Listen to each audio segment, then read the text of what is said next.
Assalamualaikum warahmatullahi wabarakatuh. Perkenalkan, nama saya Danis Dandari dengan NIM 233030803002.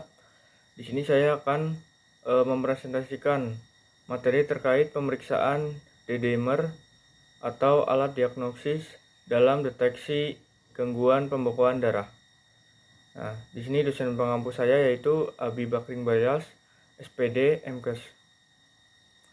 Nah, pada pendahuluan, D-dimer adalah produk degradasi fibrin dari pemecah pembekuan darah.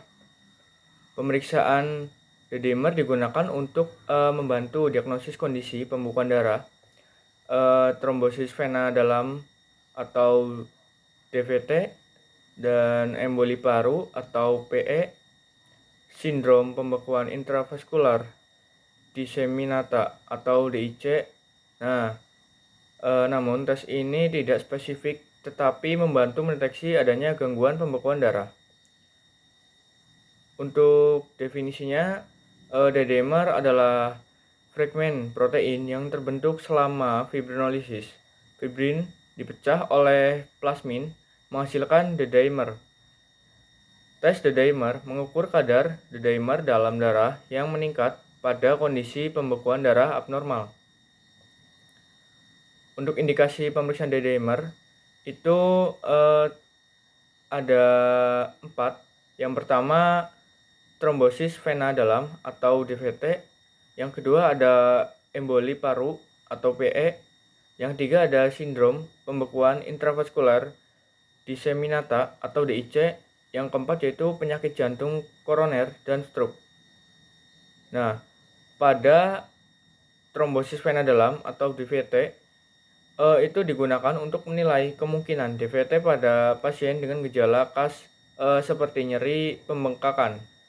Nah, pada emboli paru PE itu mendeteksi kemungkinan PE meski tidak spesifik. Dan pada sindrom pembekuan intravaskuler diseminata atau DIC itu memantau aktivitas fibrinolisis pada DIC. Sedangkan pada penyakit jantung koroner dan stroke itu digunakan untuk menilai kemungkinan adanya pembekuan darah. Nah, untuk mekanisme pemeriksaan D-dimer, sampel darah diambil dan dianalisis dengan metode immunoassay. Nah, kadar D-dimer diukur dalam Ng atau ml.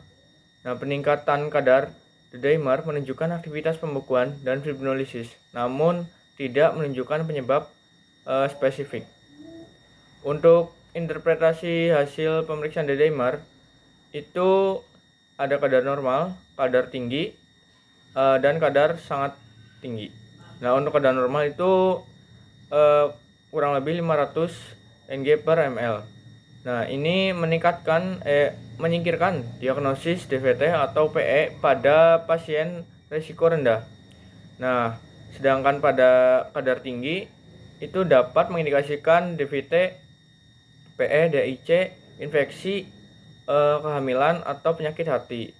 Nah, sedangkan pada kadar sangat tinggi itu kurang lebihnya besar 1000 mg per ml.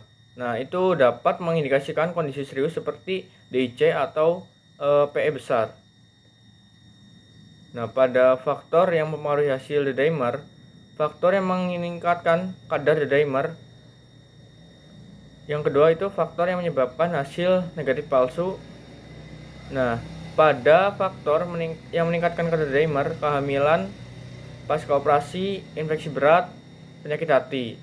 Dan pada faktor yang menyebabkan hasil negatif palsu itu sensitivitas pengujian dan juga waktu pengambilan sampel. Nah, adapun kelebihan dan kekurangan pada pemeriksaan D-dimer. Yang kelebihannya itu yang pertama ada sensitivitas tinggi, dan yang kedua ada non-invasif, dan yang ketiga ada pemantauan. Nah, untuk sensitivitas tinggi itu berguna untuk menyingkirkan diagnosis pada pasien yang dengan gejala tidak jelas. Nah, untuk non-invasif itu hanya membutuhkan sampel darah, dan pada pemantauan itu berguna untuk memantau terapi pasien dengan gangguan pembekuan darah. Nah, untuk kekurangan pemeriksaan D-dimer itu ada 3. Yang pertama tidak spesifik, yang kedua hasil positif palsu, yang ketiga itu perlu tes lanjutan. Nah, pada tidak spesifik itu D-dimer tinggi dapat terjadi pada berbagai kondisi selain tromboemboli. Nah, pada hasil positif palsu, D-dimer tinggi bisa terjadi pada kondisi lain seperti trauma dan infeksi. Nah, sedangkan yang terakhir itu perlu tes lanjutan.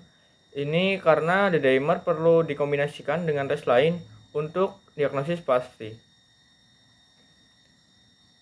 Nah, adapun kesimpulan dari pemeriksaan D-dimer yaitu pemeriksaan D-dimer berguna untuk mendeteksi gangguan pembekuan darah seperti DVT, PA, dan DIC.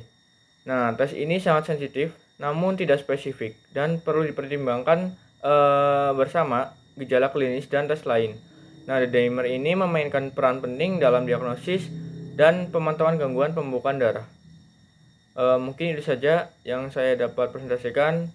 Sekian, wassalamualaikum warahmatullahi wabarakatuh.